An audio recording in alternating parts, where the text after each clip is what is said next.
तो पशु योनि में कौन जाएगा? देखो, जो रात के 11 बजे के बाद 3 बजे के बीच में भोजन करता है, ये निशाचर है। निशा माने रात, चर माने विचरने वाली। रात में खाना, रात में तुमको 8-10 बजे तक भोजन कर लेने का नियम। 11 आखिरी है, 11 के बाद भोजन में बिल्कुल नहीं होना चाहिए। ये रात नहीं है ऐसे कि तुम्हारा जब मना है तब भोजन। 11 से लेकर 3 बजे के बीच में बिल्कुल नहीं। शांति से भजन करो, सो जाओ, उपद्रव मत करो। अब सीटियां बज रही हैं, चलो होटल में चलते 12 बजे खाने, ऐसे लोग जाते हैं। पशु योनि निश्चित। अपवित्र भोजन, दुर्गंध युक्त भोजन, अभक्ष भोजन, इनको पाने में जो आनंद मानता, रात के 11 से 3 के बीच में भोजन, जो रात में आहार ऐसा करता है उसको पशु योनि मिलती है। जो दूसरों का धन चोरी करता है, जो विद्वान बन करके दूसरों की वंचना करके धन को लूटता है, जो अपने कर्तव्य कार्यों से अनभिज्ञ होकर मनमानी आचरण करता है, जो समयोचित सदाचार का ज्ञान नहीं रखता, वो मूर्ख पशु योनियों को प्राप्त होता है। जो हिंसक स्वभाव का है, जो अपने परिवार वालों को पीटता है, गाली गलौज, थोड़ी सी संपत्ति के लिए मारपीट, ऐसी लड़ाई झगड़ा, कलहप्रिय, कायर, कुत्ते की योनि को प्राप्त होता है। लिखा हुआ है वो कुत्ते की योनि को प्राप्त होता है। जो थोड़े से हिस्सा के लिए भाई बंधुओं को मारपीट, कलह, लड़ाई झगड़ा, इस तरह का व्यवहार, हिंसक स्वभाव, क्रूर स्वभाव, इनको कुत्ते की योनि प्राप्त होती है। जो चंचल स्वभाव, देखो कुछ ना कुछ करते जा, बैठे तो पैर हिला रहे, वो मतलब शांत नहीं रह सकते, उनके शरीर में वाइब्रेट होता रहता है। वाइब्रेट जैसे मोबाइल नहीं झंझनाता रहे, वो झंझनाते रहे। सुन ले भाई क्या बनोगे। और जो दूसरे के भोजन के लिए लालायित रहता है, कहां से निमंत्रण आ जाए, कैसे हो जाए, क्या व्यवस्था बन जाए, सुनो। और जब चलता है ना तो बेढंगे ढंग से चलता है, बेढंगे ढंग। और दूसरों की वस्तु देकर लुभायमान होकर छीनने का स्वभाव करता है, उसका अगला जन्म बंदर का मिलेगा। जो वाणी से सदैव कट बोलता है, कुटुंबियों से द्वेष करता है, लोगों की चुगली खाता है, उसे अगला जन्म सर्प योनि का मिलेगा। कुटुंबियों से द्वेष करता है, दूसरे की चुगली खाता है, उद्वेगजनक वचन, उद्वेग माने भारी क्लेश पहुंचाने वचन, दूसरे की निंदा करना, चुगली करना, तो विषधारी सर्प बनता है। जो शरीर से बलवान दीन जनों के ऊपर आक्रमण करके खूब पिटाई मार करना, माता पिता को मारना, ऐसे गरीब जनों को, दीन जनों को मारना, निर्लज और मांस भक्षण करने वाला, उसको अगले जन्म में क्रूर मांस भक्षी, जैसे हाइना, सिंह, सियार, ऐसी योनियों को दिया जाता है। क्रूर हिंसक पशु सिंह जैसे है, जैसे लकड़बग्घा है ना, लकड़बग्घा है, भेड़िया है, ऐसे जो मांस भक्षण करने वाले हैं, जिनकी आवाज दूसरों को सदैव दुख ही देती है। बोलने का मतलब है दुख ही देना। जो दूसरे को, अब जैसे जा रहे हैं, जंजीर खींचा, वैसे ऐसे वो गिर गए, उनके अंग भंग हो रहे हैं, वो समझ रहे 30-40 हजार की सोने की चैन खींच ली तो हम ब्रह्मा बन जाएंगे। देखो उनको क्या बनना पड़ेगा।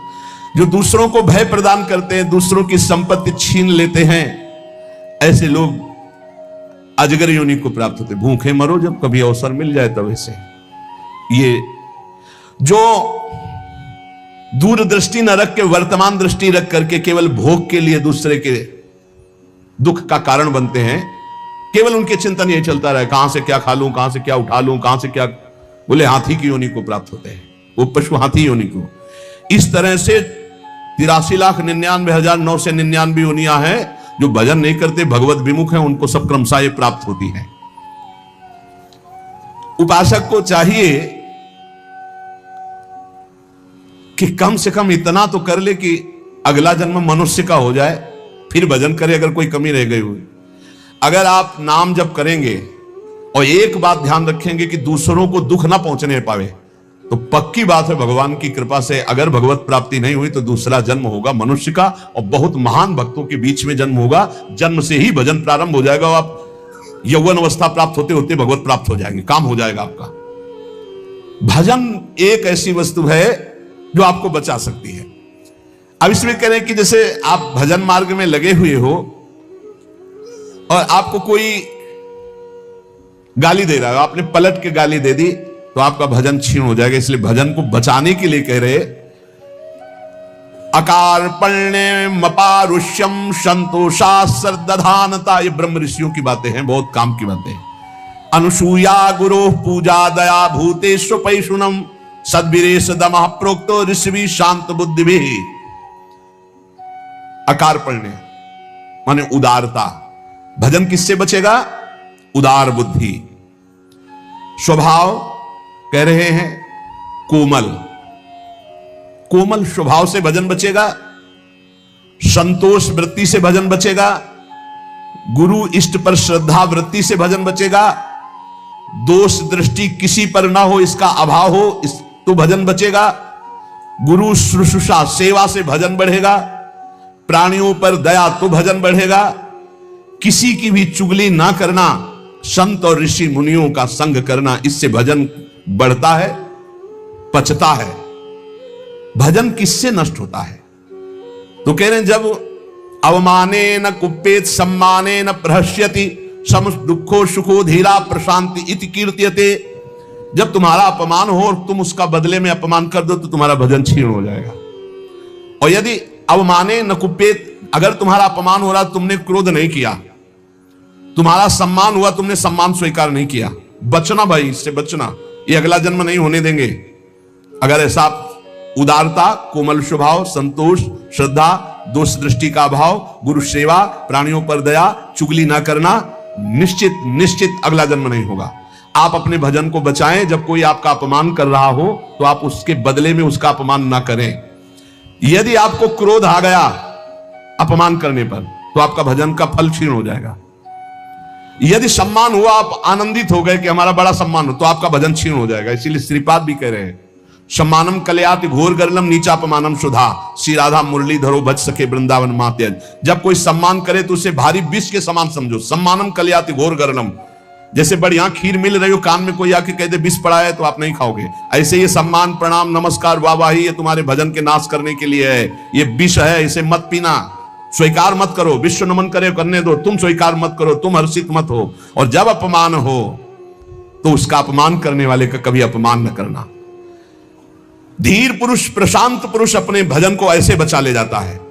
जैसे कोई अपमान कर रहा है, बहुत बड़ा अमृत है, सच्ची मानिए।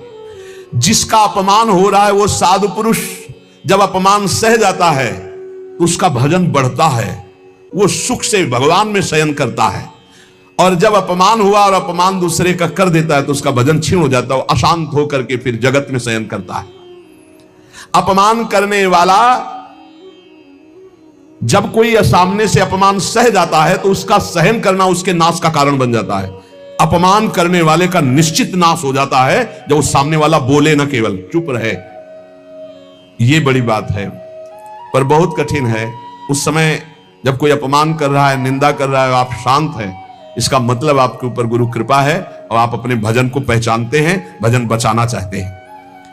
अपमानित होने पर चाहिए कि अपमान करने वाले की ना बुराई सुने ना बुराई करे। जैसे कोई आकर बहुत नीच आदमी आपको गाली दे रहा था, कान में अंगुली डालो, नहीं भाई वो नीच नहीं, भगवान उसके अंदर बैठकर मेरी परीक्षा ले रहे थे, मुझे पुष्ट कर रहे थे, वो नीच कैसे हो सकता है? अपने भजन पर दृष्टि रखे, ना उसकी निंदा करे, ना उसकी निंदा सुने, ना उसका बुरा चाहे। यद्यपि इसमें लिखा हुआ है कि जो अपमान करने वाला है उसका सर्वनाश हो जाता है। ऐसे महापुरुष का अपमान जब करे कि वो बोले ना केवल, तो वो अपमानित करने वाला पुरुष स्वयं नाश को प्राप्त हो जाता है। ये बड़ी बात है। कह रहे तिष्ठेद औमंता विनश्यति। अगर वो अपमान जिसका कर रहा है वो महात्मा भजन करने वाला शांत है, कुछ नहीं बोल रहा है, वो तो सुख से शयन करेगा परमात्मा में और उसका भजन सुरक्षित बच गया और जो भी कलमश हुआ होगा वो भस्म हो गया। लेकिन अपमान करने वाला बोले विनश्यति, उसका नाश पक्का हो जाएगा। अपमानित होने पर साधक को चाहिए कि कभी अपमान करने वाले की ना बुराई सुने और ना बुराई करे, उसका भजन बच जाएगा, भगवान की कृपा हो जाएगी। अमृतस्यैव तृप्येत अपमानस्य योगवित् विषवच्च जुगुप्सेत सम्मानस्य सदा द्विजः। साधक को चाहिए कि अपमान को अमृत के समान पान कर ले, नीचापमानम सुधा। देखो साधक, अपमान को अमृत के समान, जब कोई अपमान कर रहा हो तो ऐसे खुश होना चाहिए काम बन गया। भगवत प्राप्ति में जो बाधक भाव है, इसके अपमान करने से भस्म हो जाएंगे, भगवान हम पर प्रसन्न होंगे। मौन, कभी उसकी तरफ रुद्र दृष्टि से भी न देखो, अपमान करने, ये भागवतिक लक्षण है। अमृतस्येव तृप्येत अपमानस्य योगविति, अमृत है अपमान। पर देखो ध्यान दीजिए, यदि आपकी कोई निंदा कर रहा है और सही में कर रहा है निंदा, तो तुम्हें सुधार करना चाहिए। वो तुम्हारे लिए अमृत नहीं है, वो विष है, सुधार करो।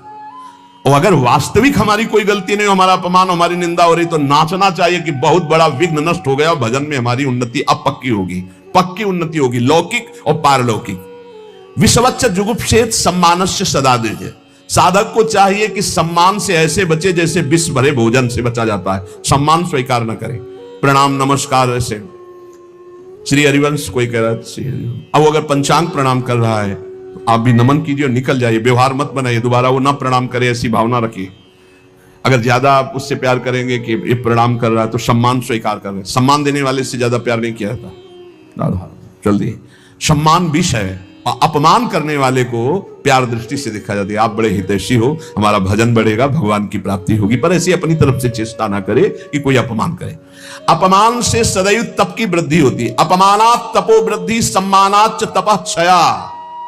सम्मान स्वीकार करने पर तपस्या भजन क्षय हो जाता है और अपमान होने पर तपो वृद्धि, उसकी तपस्या की वृद्धि होती है। अर्चिता पूजितो विप्रा दुग्धा गौरी गच्छति। जो अपनी पूजा कराने लगता है, अपने प्रणाम स्वीकार करने लगता है, तो जैसे दूध देने वाली गाय दुर्बल हो जाती है, ऐसे वो तपहीन हो जाता है जो भारी प्रणाम नमस्कार पूजा स्वीकार करता है। स्वीकृति नहीं होनी चाहिए। पुनराप्याप्यते धेनु सतृणैः सलिलैर्यथा एवं जपैश्य होमैश्य पुनराप्याप्यते द्विजा। साधक को चाहिए कि यदि प्रणाम नमस्कार बहुत करवा चुका है, वैसा लगा कि मेरा तप क्षीण हो गया, तो बंद कर दो प्रणाम नमस्कार और एकांत में बैठकर, जैसे गाय को फिर अच्छा अच्छा चारा पवाया जाए तो पुष्ट हो जाती है, ऐसे अपने साधन भजन करे, प्रणाम नमस्कार से दूर हो जाए। महापुरुषों ने भी ऐसी लीलाएं की जिससे प्रणाम नमस्कार बंद हो जाए। ये सबको भगवत स्वरूप मान के तुम प्रणाम करो, तभी बात बनेगी। कह रहे हैं कि अगर प्रणाम नमस्कार स्वीकार कर लिया जाए तो सम्मानाच्च तपक्षय, उसका तप क्षय हो जाता है। गंगा जी की ही एक ऐसी अमोघ महिमा है कि जिनके दर्शन मात्र से पाप नष्ट हो जाते हैं। गंगा जी मतलब श्रीधाम वृंदावन से इस समय जैसी आसक्ति प्रकट की वृंदावन ने, ऐसी गंगा जी से आसक्ति। गंगा जी छोड़कर कहीं नहीं जाना, किनारे ही जो तीर्थ मिले मिले, कहीं नहीं जाना, नगर में भी ऊपर नहीं चढ़ना, वहीं जो आहार मिले गंगा का। क्यों कैसे बताएं, क्या परमानंद स्वरूप गंगा जी हैं, जिनके दर्शन मात्र से सारा पाप नष्ट हो जाता है गंगा जी से। और आपको बताएं, अधिकतर बड़े महापुरुषों का दर्शन गंगा किनारे, जो प्रकट में थे और जो अप्रकट थे। नानक देव जी का पहला साक्षात्कार गंगा के किनारे हुआ। वृंदावन पावन पुलिन, ये सब गंगा की रेती पे। वृंदावन पावन पुलिन प्रियालाल, ये गंगा की रेती, सेनपुर। साक्षात गंगा से प्रकट होते हुए सिद्ध मां, बड़े चमत्कार गंगा मैया के, बड़े चमत्कार, अद्भुत। मतलब वाणी लड़खड़ाती है उनकी महिमा को, कहते हैं कि वो महिमा तो इस जीवन में देखिए ना, इसलिए बड़ी दिव्यता गंगा जी में। गंगा जी के नाम का स्मरण मात्र करने से पाप थर्रा जाते हैं। जो गंगा जी की डुबकी लगाता है वो महापापी भी पावन हो जाता है। विश्वास हो जाए, विश्वास हो जाए। गंगा जी में स्नान करके, आचमन करके, गंगा में ही जब पितरों का तर्पण किया जाता है तो पितरों को बहुत तृप्ति होती है और पितर मुक्त होने लगते हैं। जैसे अग्नि के संसर्ग से रुई भस्म हो जाती है, ऐसे ही गंगा जी के स्पर्श से शारीरिक, मानसिक, वाचिक तीनों प्रकार के पाप भस्म हो जाते हैं। गंगा गंगीत यो ब्रुयाद योजना नाम सतैरपि। जो 100 योजन दूर, 400 कोस दूर से गंगा गंगा गंगा बोले, मुच्यते सर्व पापेभ्यो विष्णुरुकम स गच्छति। वो शरीर निष्पाप हो जाएगा, वो वाणी निष्पाप हो जाएगी, उसका मन निष्पाप हो जाएगा और वो भगवत धाम का अधिकारी हो जाएगा। जो 400 कोस दूर से भी गंगा गंगा गंगा, सब गोरा ही गोरा है। गंगा जी गोरी, महादेव जी गोरे, तो फिर उन्होंने उठा के फेंक दिया ऐसे गोरे प्रेम रसासों में। कभी सोचा नहीं था कि कभी वृंदावन, कभी सोच में ही नहीं था वृंदावन। बड़ी अनन्य बात है। इतनी निर्भयता थी अब गंगा किनारे तो गांव में लोग ऐसे ही लाश प्रवाहित करते हैं ना, कुत्ते वहां के बहुत प्रवीण होते, बीच धारा से घसीट के लाश ला के ऐसे, और वहीं किनारे हम भी पड़े हुए हैं, वहीं वो चीथ रहे, कोई फर्क नहीं पड़ता, एकदम निर्भयता। भगवान शिव की अनन्यता। गंगा जी को जब देखते हैं तो एक तो धारा में प्रवाहित होती है, भगवान शिव के जटा में भारी तन्मयता, गंगा जी की विशुद्ध कृपा, अपार शक्ति। कह रहे सैकड़ों योजन दूर से अगर गंगा गंगा गंगा ऐसा पुकार दे तो उसका शरीर पवित्र हो जाएगा, उसका मन पवित्र हो जाएगा, उसकी वाणी पवित्र। कल नरकों का वर्णन हुआ था, आज नरकों से उद्धार का वर्णन हो रहा है भाई। गंगा जल का आचमन करने वाला, गंगा जल का स्नान करने वाला, गंगा की धारा का दर्शन करने वाला, 400 कोस दूर से गंगा गंगा गंगा ऐसा उच्चारण करने वाला नरक नहीं जाएगा। कल जब नरकों का वर्णन हुआ था तो कई लोगों की बातें आई थी कि हमारे 38 के 38 हमारे में लक्षण है, अब क्या होगा। कोई कहता हमें 5 है, कोई कहता हमें 2 है, इसका मतलब नरक जाना पक्का है। तो आज उसकी काट सुन लो। नाम संकीर्तनम यस्य सर्व पाप प्रणाशनम। करना मत अवलो नसानी, अपना न सही हो, पहले नियम लो कि आज के बाद नहीं करेंगे। नाम कर संकीर्तन करो, प्रभु का चरणामृत पियो, कभी अवसर मिले तो गंगा जी के समीप जाके साष्टांग दंडवत करके डुबकी लगाओ, आनंद पूर्वक खड़े होकर कुछ देर नाम जप करो, नरक वरक नहीं मिलेगा, सब बढ़िया मंगल हो जाएगा, पर करना ही पड़ेगा। कह रहे जो गंगा जी में स्नान के लिए कभी नहीं गए, ना गंगा जी का नाम लिया, ना गंगा जी पे श्रद्धा करते हैं, ऐसे लोगों की जीवन में जो आचरण बनते हैं वो बड़े निरर्थक होते हैं और ऐसे लोगों की ही दुर्गति होती है। पर गंगा जी का एक बार का स्नान निष्पाप कर सकता है, पूर्ण विश्वास होना चाहिए। एक बार हरिद्वार में बहुत लोग गंगा स्नान कर रहे थे, पार्वती जी ने कहा कि देखो इन सबका उद्धार पक्का हो गया, क्योंकि हम देवी की महिमा को जानती गंगा की, ये सब स्नान करके, पूर्णिमा का पर्व है, ये स्नान करने पक्का निष्पाप हो गए। महादेव जी ने कहा नहीं नहीं नहीं। बोले क्यों प्रभु? बोले इनमें कोई गंगा स्नान कर रहा है, सब पानी में डुबकी लगा के आ रहे हैं, गंगा में थोड़ी लगा। बोले प्रभु आप भी एक आश्चर्य में बात करते, साफ देखो ना कितने भाव से नहा नहा के आ रहे हैं।